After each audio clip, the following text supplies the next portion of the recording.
Oleme Tartumaale tulnud ühele objektile ja tegemist on siis eramajaga, millel on lindvundament ja lindvundamendi sisse on siis valatud põrandad ehk siis ujuv betoonpõrand, mis siis toetab pinnase peale.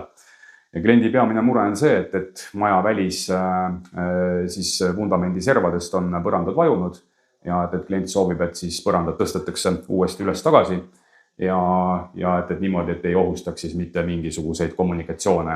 Et peamine mure ongi see, et kommunikatsioonid katki ei läheks, tegemist on põrandaküttega ja põrandaküte ei saaks kahjustada. Näiteks siis ka ära, et mis siis mure on, kui palju vajum on, et siis paneme jälle selle vahva tollipulga siia juurde.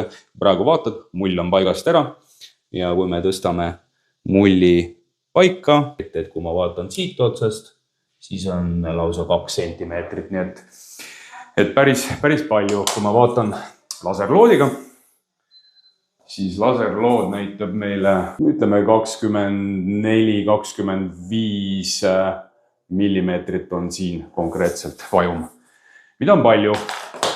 Et sellisel juhul tuleb kindlasti alt ära toestada põrand ja tõstame kõik asjad ilusasti üles tagasi, niimoodi, et mingisugused muresid ei teki.